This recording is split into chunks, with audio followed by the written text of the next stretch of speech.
Millions of years ago, the Earth looked very different.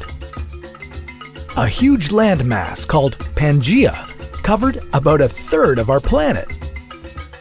But about 175 million years ago, the Earth broke up into continents and formed the world we know today. What if that had never happened? Where would your country be located? And how different would your life be?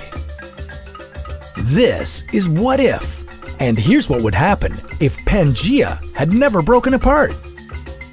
If Pangaea existed today, in theory, you could drive from California to England, since they'd both be part of the same landmass. And although you may only think of Pangaea as just another piece of land, it would be much more than that.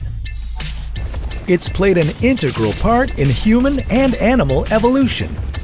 If Pangaea had not broken apart, you may not be here today. But let's assume it didn't, and that we survived and evolved to be the people we are today. What would the Earth be like? First, let's talk about where your country would be located. North America would be right here.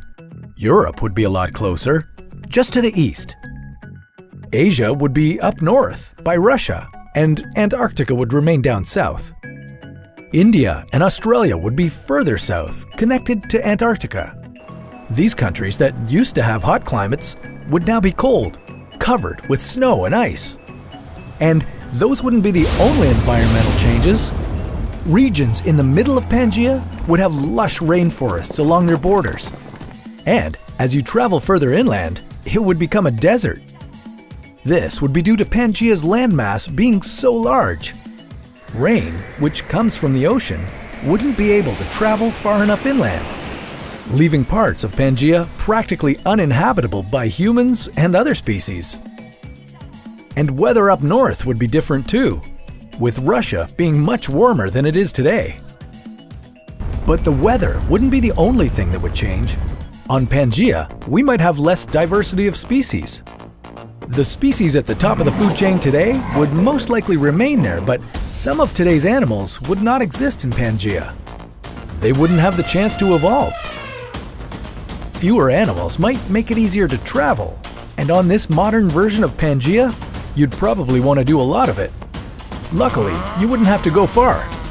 If you lived in Florida, you'd be right next to the Caribbean islands, Venezuela, and Brazil.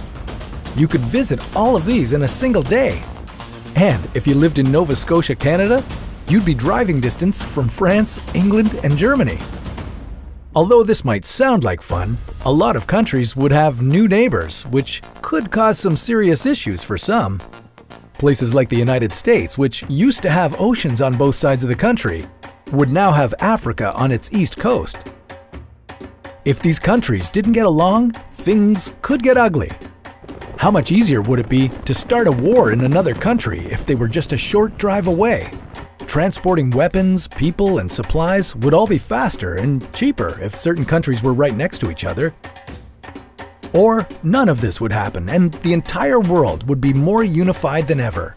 With all of us sharing the same landmass, maybe we'd learn to treat each other just a bit better than what we do now. Maybe if we all lived in one country, something like this would happen. But we'll leave that story for another What If.